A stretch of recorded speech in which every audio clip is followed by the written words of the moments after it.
हाँ जी, नमस्कार सभी शिक्षक साथियों व स्टूडेंट्स का एक बार फिर स्वागत है अपने यूट्यूब चैनल पर।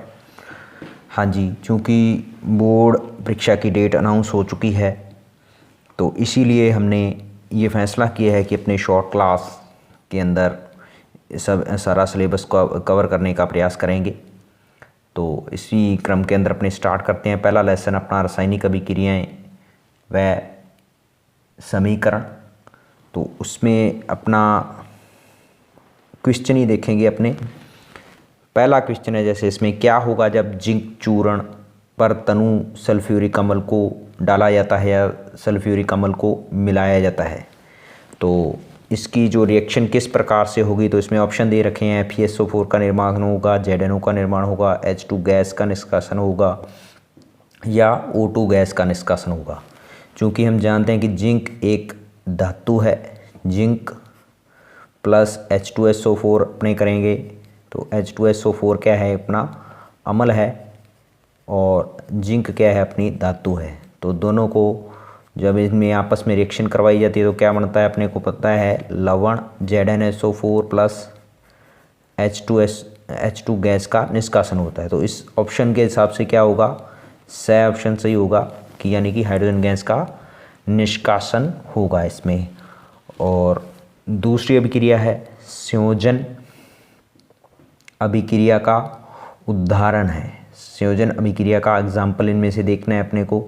कार्बन प्लस ऑक्सीजन, यानी कि कार्बन जो है वो ऑक्सीजन की उपस्थिति में कार्बन को जलाया जाता है तो कार्बन डाइऑक्साइड बनता है। ये भी संयोजन अभिक्रिया होती क्या है, अपने दो अभिकारक मिलकर के एक उत्पाद का निर्माण करते हैं, उसे अपने संयोजन। दो या दो से अधिक अभिकारक, दो या दो से अधिक अभिकारक मिलकर के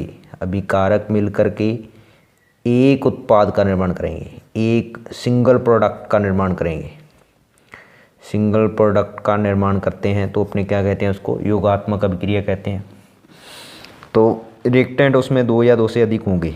तो जैसे इसमें पहला ऑप्शन है कार्बन और ऑक्सीजन, दो रिएक्टेंट हो गए, एक ये रिएक्टेंट होगा, दूसरा ये प्रोडक्ट उसमें एक बन रहा है। तो दूसरे में भी ऐसे ही CaO यानी कि बिना बुझा हुआ चूना, पानी मिलाएंगे उसमें तो कैल्शियम हाइड्रोक्साइड बन रहा है अपना उत्पाद, साथ में ऊष्मा निकल रही है, ये एक ऊष्माक्षेपीय अभिक्रिया भी है। तीसरा है मैग्नीशियम रिबन को जब अपने जलाते हैं तो मैग्नीशियम ऑक्साइड बनता है। तो इसमें भी एक रिएक्शन, एक अपना अभिकारक मैग्नीशियम है, दूसरा ऑक्सीजन है, तो इसमें भी एक उत्पाद ही बन रहा है मैग्नीशियम ऑक्साइड। चौथा है अपना जल, हाइड्रोजन गैस और ऑक्सीजन गैस मिलकर के जल अणु का निर्माण कर रही है। तो ये भी अपने इसमें भी क्या है कि दो अभिकारक हैं। तो इसमें जो पांचवा ऑप्शन है उपयुक्त सभी, ये वाला सही होगा। हाँ जी, अगला है FeSO4 0.7H2 क्रिस्टल को गर्म करने पर क्या होगा। तो FeSO4 है, उसको जब गर्म किया जाता है तो क्या होता है कि अपने Fe2O3 प्लस SO2 और SO3 सल्फर ट्राईऑक्साइड और सल्फर डाइऑक्साइड गैसें निकलती हैं, साथ में Fe2O3 का निर्माण होता है, फेरिक ऑक्साइड का निर्माण होता है। तो FeSO4 को गर्म करने पर क्या आता है कि इसका जो क्रिस्टलीय जल है 0.7H2 गर्म करने पर क्या होगा, इसका क्रिस्टल का रंग भी परिवर्तन होगा। पहला ऑप्शन भी सही है, इसमें SO2 गैस भी निष्कासित होगी, SO3 भी निष्कासित होगी, और इसीलिए इसमें नंबर 4 ऑप्शन Fe यानी कि उपयुक्त सभी है। ध्यान रखना बच्चों, ये किसका उदाहरण है, वियोजन अभिक्रिया का उदाहरण है, वियोजन अभिक्रिया का उदाहरण है। ऊपर वाले ये चारों थे वो संयोजन अभिक्रिया के थे। अब अपना अगला 4 नंबर प्रश्न है, प्रश्नावली A तथा B में क्रमशः X व Y पदार्थ डाल करके उन्हें गर्म किया जाता है। प्रश्नावली A की X पदार्थ का रंग हरे से ध्यान रखना है, हरे से भूरा लाल तथा प्रश्नावली B से भूरे रंग का धुआं उत्सर्जित होता है। ये प्रश्न थोड़ा सा कठिन है, हालांकि अपने इसको बार बार उदाहरण के अंदर करते हैं, लेकिन इसका प्रश्न जो है अपने को क्वेश्चन को अच्छी तरह समझ करके करेंगे तो समझ में आ जाएगा। देखिए परखनली ए के एक्स पदार्थ का रंग हरे से भूरा लाल रंग, यानी कि परखनली ए के अंदर जो अपने पदार्थ एक्स डाला था उसका रंग जो पहले हरा था, लेकिन जैसे उसको गर्म करते हैं तो वो कैसा हो जाता है, भूरा लाल हो जाता है। और परखनली बी के से क्या है, भूरे रंग का धुआं उत्सर्जित होता है।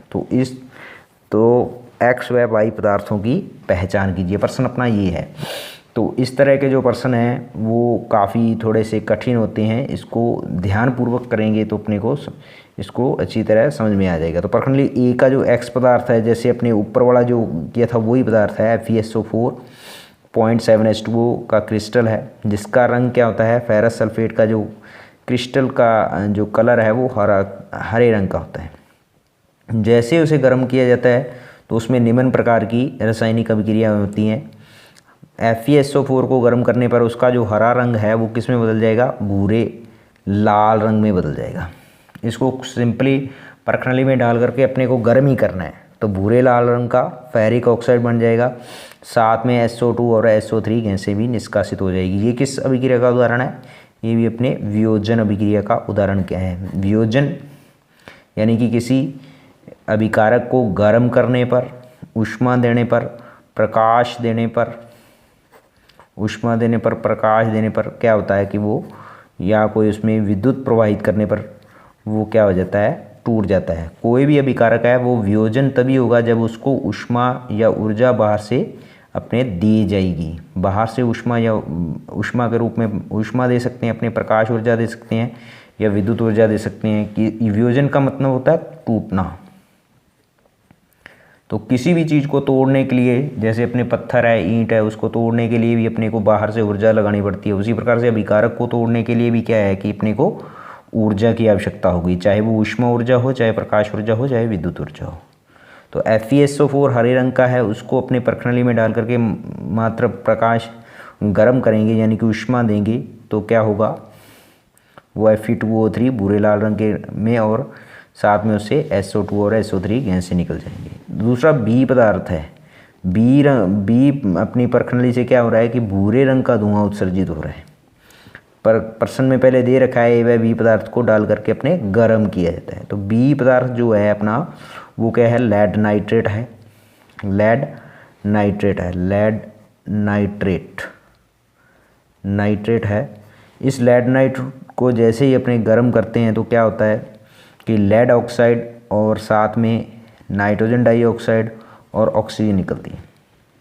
तो परखनली बी के जो मुख पर जो भूरे रंग का जो धुआं उत्सर्जित हो रहा है वो किसका उदाहरण हो रहा है, नाइट्रोजन डाइऑक्साइड का हो रहा है।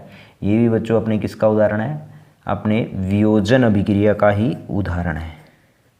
तो वियोजन अभिक्रिया का उदाहरण है, इसको ध्यान से अपने को देख लेना है।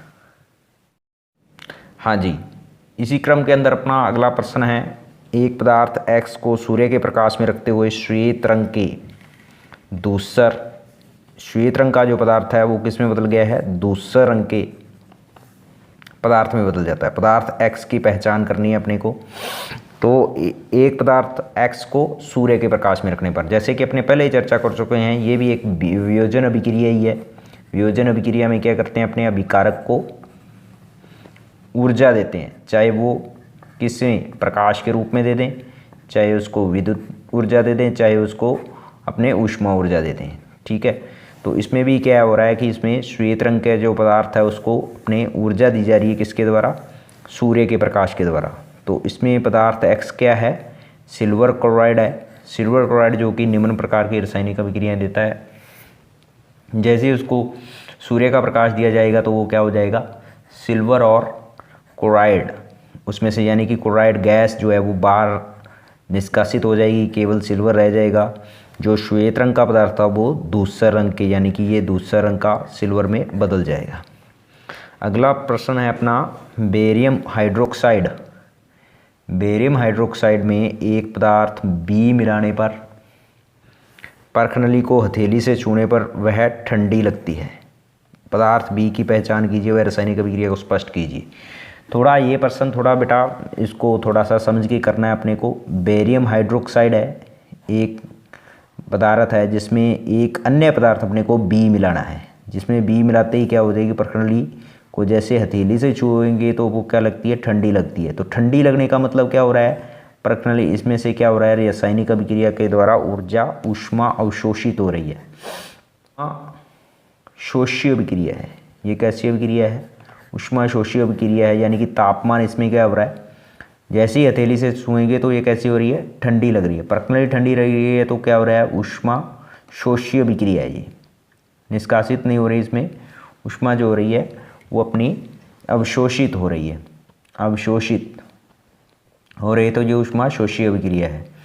तो इसमें तापमान इसका कम हो रहा है, जिससे क्या हो रहा है कि ये ठंडी लग रही है। तो ये ऐसी अभिक्रिया है जिसमें क्या है कि बेरियम हाइड्रोक्साइड में जैसे ही अपने अमोनियम क्लोराइड का मिलाते हैं तो क्या होता है, बेरियम क्लोराइड और अमोनियम हाइड्रोक्साइड का निर्माण होता है। और इसीलिए इसमें बी पदार्थ जो है वो अपना क्या है, अमोनियम क्लोराइड है, और ये एक द्विविस्थापन ऊष्मा शोषी अभिक्रिया है, यानी कि ये द्विविस्थापन अभिक्रिया भी है, क्योंकि इसमें बेरियम हाइड्रोक्साइड NH4Cl, यानी कि बेरियम हाइड्रोक्साइड जो था, यानी कि बेरियम ने क्या किया, हाइड्रोक्साइड आयन जो थे उसमें से बेरियम का त्याग हो गया है, और इधर से आपका NH4Cl में से जो है NH4 ने, अमोनियम ने Cl आयन का त्याग कर दिया है।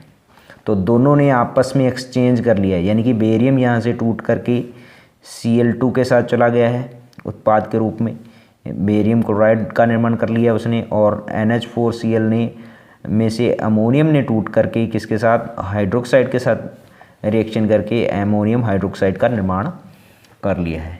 तो इसमें दोनों आयनों का अभिकारक के दोनों अभिकारकों के आयनों का विस्थापन हुआ है, इसलिए इसको द्विविस्थापन अभिक्रिया हम कहते हैं। अगला इसमें अपना 7वां प्रश्न है कि कॉपर चूर्ण को गर्म करने पर एक पदार्थ अपना X पदार्थ प्राप्त होता है, इस पदार्थ पर हाइड्रोजन गैस प्रवाहित करने पर क्या प्राप्त होगा।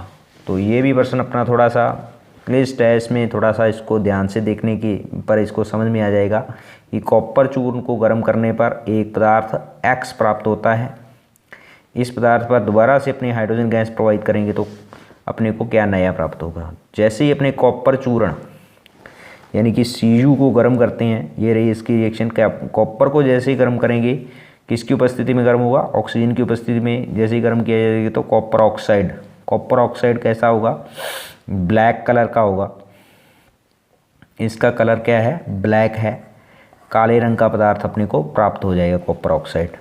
और कॉपर ऑक्साइड पर दोबारा जैसे ही हाइड्रोजन गैस अपने प्रवाहित करेंगे हाइड्रोजन गैस, तो क्या होगा, तो कॉपर अपने को दोबारा से प्राप्त हो जाएगा और H2O उसमें से पानी के रूप में बाहर निकल जाएगा। तो ये जो रिएक्शन है कॉपर ऑक्साइड पर हाइड्रोजन गैस का प्रवाहन करना, तो ये रेडॉक्स अभिक्रिया का उदाहरण है। रेडॉक्स अभिक्रियाएँ जैसा कि अपने जानते हैं ऐसी अभिक्रियाएँ जिनमें उपचयन और अपचयन दोनों ही प्रकार की रिएक्शन हो जाती है, उन्हें अपने क्या बोलते हैं, रेडॉक्स अभिक्रियाएँ कहती हैं।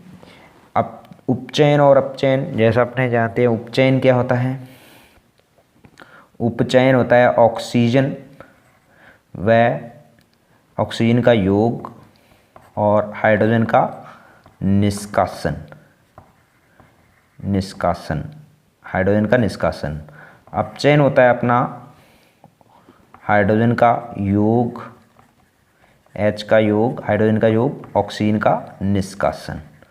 तो अपने को ध्यान रखना है, ये बहुत ही इम्पोर्टेंट टॉपिक है अपना, इसमें से प्रश्न आने की बहुत संभावना है।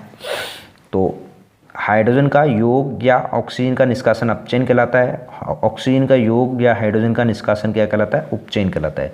तो ये अपनी रेडॉक्स अभिक्रिया है, इसमें दोनों ही क्रियाएँ हो रही हैं। जैसे कि CuO में से CuO का अपचयन हो रहा है, यानी कि CuO किस में बदल रहा है, Cu में बदल रहा है, Cu में चेंज हो रहा है। तो इसमें से ऑक्सीजन का निष्कासन हो रहा है, ऑक्सीजन का निष्कासन अपचयन वाला भाग हो रहा है, इसलिए ये क्या है, अपचयन अभिक्रिया है।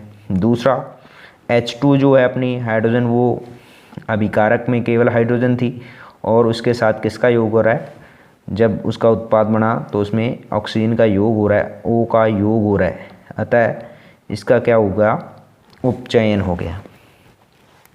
तो ये बहुत ही इम्पोर्टेंट रिएक्शन है, इसके आने की पूरी संभावना है। अगला प्रश्न अपना, BaCl2 में अज्ञात पदार्थ मिलाने पर BaSO4 का अवक्षेप बनता है। इस अज्ञात पदार्थ की पहचान कीजिए। यानी कि BaCl2 यानी कि बेरियम क्लोराइड जो है अपना, उसमें अगर अपने अज्ञात पदार्थ का मिलाते हैं तो किसका निर्माण होता है? BaSO4 का एक अवक्षेप बनता है। इस अज्ञात पदार्थ की अपने को पहचान करनी है तथा उसमें रासायनिक अभिक्रिया अपने को लिखनी है। तो इसके लिए क्या करेंगे अपने कि BaCl2 के अंदर अगर अपने सोडियम सल्फेट का विलयन मिलाया जाए तो बेरियम सल्फेट का अवक्षेप बनता है। ये भी अपनी द्विविस्थापन अभिक्रिया का उदाहरण है, द्विविस्थापन अभिक्रिया का उदाहरण है। उसमें बेरियम क्लोराइड में सोडियम सल्फेट का निर्माण करते हैं तो क्या होता है? बेरियम सल्फेट और सोडियम क्लोराइड, यानी कि बेरियम, इसको अगर अपने खोल के लिखें तो बेरियम क्लोराइड, बेरियम क्लोराइड के साथ जुड़ा हुआ है, और Na2SO4, Na2 है जो वो SO4 आयनों के साथ जुड़ा हुआ है। सोडियम जो है वो सल्फेट आयन से जुड़ा हुआ है, दोनों में बंध टूट जाएगा। और सोडियम ने किसके साथ क्रिया कर ली? उत्पाद के अंदर जा करके देखिए आप, क्लोरीन के साथ अभिक्रिया करके उसने क्या बना दिया? NaCl बना लिया। और बेरियम ने सल्फेट आयनों के साथ क्रिया करके क्या बना दिया है? BaSO4 यानी कि बेरियम सल्फेट के अवक्षेप का निर्माण कर दिया है। तो इसलिए इसमें आयन एक्सचेंज हुए हैं, दोनों में, दोनों अभिकारकों के आयन एक्सचेंज हुई है, इसलिए इसको द्विविस्थापन अभिक्रिया अपने कहते हैं। क्या होगा जब लेड क्लोराइड के विलयन में कॉपर को डाल दिया जाए? ये रिएक्शन अपने को समझ में आएगी कि PbCl2 के अंदर अपने किसको डाला है? कॉपर को डाला है। तो क्या कॉपर क्लोराइड CuCl2 का निर्माण होगा? तो ऐसा कतई नहीं होगा, ये रिएक्शन नहीं होगी, क्योंकि लेड जो है वो कॉपर की तुलना में सक्रियता श्रेणी में ऊपर आता है। लेड की जो अभिक्रियाशीलता वो ज़्यादा है, अभिक्रियाशीलता ज़्यादा है, यानी कि लेड क्लोराइड में से PbCl2 में से कॉपर जो है वो Pb का विस्थापन नहीं कर पाएगा, अतः ये रिएक्शन ही नहीं होगी। अतः इसमें क्या होगा? CuCl2 का निर्माण होगा, PbCu का निर्माण होगा, कुछ नहीं होगा इसमें, अर्थात ये कोई अभिक्रिया नहीं होगी। अगला प्रश्न अपना वियोजन अभिक्रिया का उदाहरण है। तो वियोजन अभिक्रिया का उदाहरण, अब इसमें अपने सीधा नहीं लिखा हुआ, सीधा ही इसमें रिएक्शन लिखी हुई नहीं है, यानी कि रासायनिक अभिक्रिया को लिखा नहीं गया है, इसमें सीधा ही बोला गया बिना बुझे चूने को बुझे हुए चूने में बदलना। यानी कि बिना बुझा चूना कौन सा होता है? अपना CaO, कैल्शियम ऑक्साइड का किस में बदल जाना? बुझे हुए चूने में। कब बदलेगा वो? जब उसमें पानी डाला जाएगा।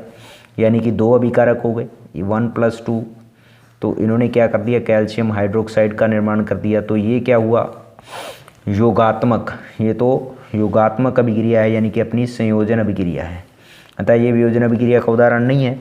दूसरा है बुझे हुए चूने का चूने पत्थर में बदलना। बुझा हुआ चूना कैल्शियम हाइड्रोक्साइड है, उसकी अगर अपने रिएक्शन करते हैं कार्बन डाइऑक्साइड के साथ तो क्या होता है कि इसी को अपने सफ़ेदी के रूप में इस्तेमाल करते हैं, सफ़ेदी के रूप में। इसकी अगर हम कार्बन डाइऑक्साइड के साथ रिएक्शन करवाएंगे तो क्या हो जाता है? कैल्शियम कार्बोनेट का निर्माण हो जाता है, साथ में जल निकल जाता है। तो ये भी अपनी वियोजन अभिक्रिया का उदाहरण नहीं है। चौथा अपना है चूने पत्थर का बिना बुझे हुए चूने में बदलना। यानी कि चूने पत्थर का जो है, चूना पत्थर अपना होता है CaCO3, अगर उसको गर्म किया जाए, हीट दी जाए यानी कि गर्म किया जाए, तो वो किस में बदल जाता है? कैल्शियम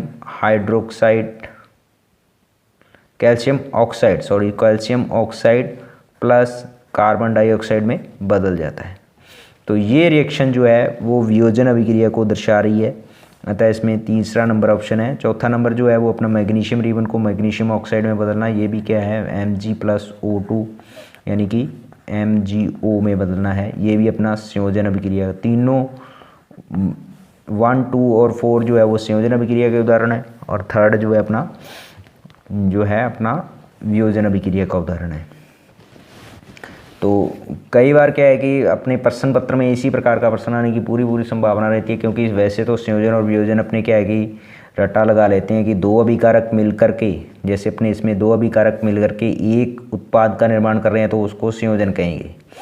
और अगर ऐसा प्रश्न अपने को आ जाता है, तो अगर अपने को पूरी रिएक्शन पता है, यानी कि लिखी हुई रिएक्शन आ जाती है, सारी की सारी अभिक्रिया उसको शब्दों में लिखा हुआ आ जाता है, तो रिएक्शन यानी कि अभिक्रिया जानने के बाद ही आप उसको बच्चों कर पाओगे।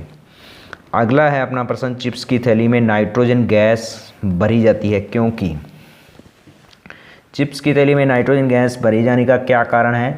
ताकि चिप्स का उपचयन न हो, चिप्स का उपचयन हो, उपयुक्त में से कोई नहीं।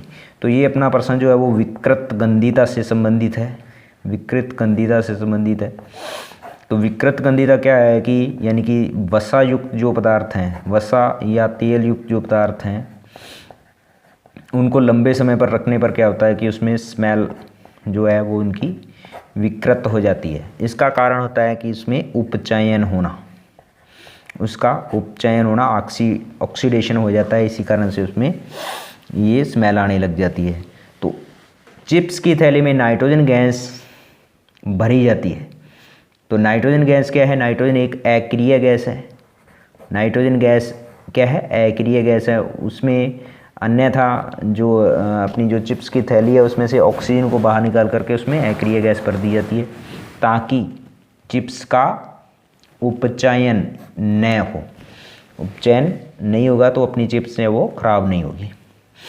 लेड नाइट्रेट में कौन सा पदार्थ मिलाने पर पीले रंग का अवक्षेप प्राप्त होता है? तो ये प्रश्न थोड़ा सा अपने को ध्यान से करना है। लेड नाइट्रेट PbNO3 में कौन सा पोटेशियम आयोडाइड का विलयन मिलाने पर लेड आयोडाइड का पीले रंग का अवक्षेप प्राप्त होता है? पीले रंग का अवक्षेप है चाहे श्वेत रंग का अवक्षेप है, इसको बच्चों ध्यान से अपने को इन रिएक्शन को कर लेना है, क्योंकि ये एग्ज़ाम में काफ़ी पूछी जाती है। जैसे आपने पीछे किया था BaSO4 का जो श्वेत अवक्षेप बना था बेरियम क्लोराइड में सोडियम सल्फेट डालने पर, और इसमें यहाँ पर क्या बन रहा है? लेड नाइट्रेट में पोटेशियम आयोडाइड Ki मिलाने पर क्या होता है? अपना लेड आयोडाइड का अपने को पीले रंग का अवक्षेप प्राप्त होता है।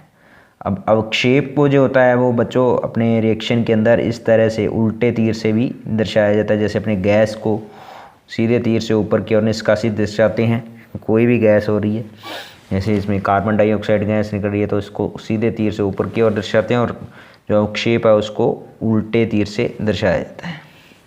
अगला है संक्षारण नहीं होगा जब धातु। अब इसमें संक्षारण से संबंधित अपना है कोरोजन से संबंधित ये प्रश्न है।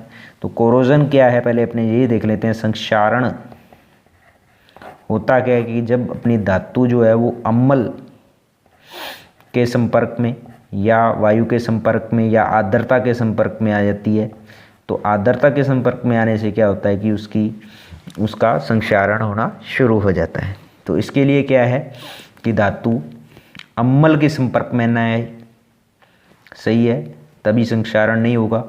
दूसरा है आर्द्रता के संपर्क में न आए, हाँ जी, तब भी ये संभव है। तीसरा है धातु पर अगर कलर कर दिया जाए, रंग कर दिया जाए उसको, तो भी धातु पर क्या है कि संक्षारण नहीं होगा। इसीलिए अपने देखा जाता है कि अपने जितने भी धातु के उपकरण बनाए जाते हैं, चाहे गेट बनाए जाते हैं, चाहे कृषि के औजार बनाए जाते हैं, तो उनको जैसे ही बनाया जाता है उसी टाइम उसके ऊपर अपने क्या करते थे, रंग कर दिया जाता है, ताकि आर्द्रता और वायु के सीधे संपर्क में न आए धातु। तो इसलिए इसमें क्या आ जाएगा? उपयुक्त सभी आ जाएगा। हाँ जी, अगला जो अपना प्रश्न है MnCl2 + 4HCl जो है वो HCl यानी कि मैग्नीशियम डाइऑक्साइड के साथ HCl अम्ल मिलाया जाए तो मैंगनीज क्लोराइड जल और क्लोरीन का निर्माण होता है। उपरोक्त रासायनिक अभिक्रिया में उपचयित व अपचयित होने वाले पदार्थों की पहचान कीजिए। तो उपचयन किसका होगा, अपचयन किसका होगा, ये अपने पहले जान चुके हैं। तो उपरोक्त रासायनिक अभिक्रिया में देखिए MnO2 जो है वो किस में चेंज हो रहा है? MnCl2 में चेंज हो रहा है, यानी कि MnO2 MnCl2 में, यानी कि ऑक्सीजन का त्याग कर रहा है, ये ऑक्सीजन का त्याग कर रहा है। तो इसका मतलब इसका क्या हो रहा है, अपचयन, यानी कि आपने देखा था ऑक्सीजन का त्याग हो या हाइड्रोजन H का योग हो तो उसे अपने क्या बोलते हैं, अपचयन होता है। तो इसलिए MnO2 का MnCl2 में अपचयन हो रहा है। दूसरा इसमें HCl जो है वो H2O और Cl2 में बदल रहा है, तो यानी कि HCl का Cl2 में क्या हो रहा है, उपचयन हो रहा है। HCl Cl2 में यानी कि बदल रहा है, यानी कि H का त्याग कर रहा है, यानी कि हाइड्रोजन का त्याग या ऑक्सीजन का योग, ये दोनों क्या है, उपचयन की अपनी कंडीशन होती हैं। इसलिए क्या हो रहा है कि इसमें HCl जो है वो Cl2 में उपचयित हो रहा है। अगला प्रश्न है AgBr। अगला प्रश्न अपना AgBr जो है वो सूर्य के प्रकाश की उपस्थिति में Ag प्लस Br2 में बदल जाता है। तो ऊपर दी गई अभिक्रिया का उपयोग होता है। तो इस अभिक्रिया का उपयोग जो है अपना वेल्डिंग में नहीं होता, दीवारों पर सफेदी करने में नहीं होता, संक्षारण को रोकने के लिए नहीं होता। ये जो 2 नंबर अपना ऑप्शन है श्याम श्वेत फोटोग्राफी के अंदर इसका उपयोग होता है। तो इसलिए अपने इसको इसमें यही ऑप्शन सही है। अगला, निम्न में से ऊष्माक्षेपीय अभिक्रिया कौन सी है। तो ऊष्माक्षेपीय अभिक्रिया का उदाहरण है इसमें से पूछा गया, तो कैल्शियम कार्बोनेट का ऊष्मा द्वारा वियोजन।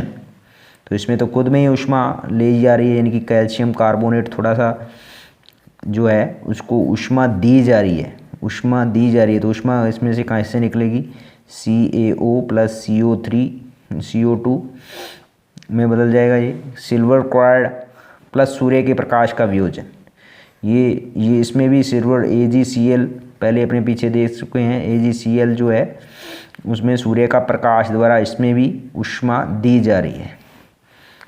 चौथा है अपना लेड नाइट्रेट का ऊष्मा द्वारा, ये भी अपने पीछे देख आए हैं। लेड नाइट्रेट जो है उसको भी ऊष्मा दी जा रही है, तो इसमें भी ऊष्मा नहीं निकल रही है। तो ऊष्मा किस में निकल रही है, वनस्पति द्रव्य का कंपोस्ट में विघटन। ये अपने घरों में बच्चों देखते हैं कि जैसे अपने पशुओं का जो गोबर है उसको जिस स्थान पर इकट्ठा किया जाता है, यानी कि कूड़ी के ऊपर इकट्ठा किया जाता है, कूड़ी के ऊपर। तो कूड़ी के अंदर आपने देखा होगा कि जब उसको कूड़ी को थोड़ा सा उसको खोदेंगे अंदर से, तो उसमें से आपको गर्मी महसूस होगी, यानी कि उसमें से हीट जनरेट हो रही होगी।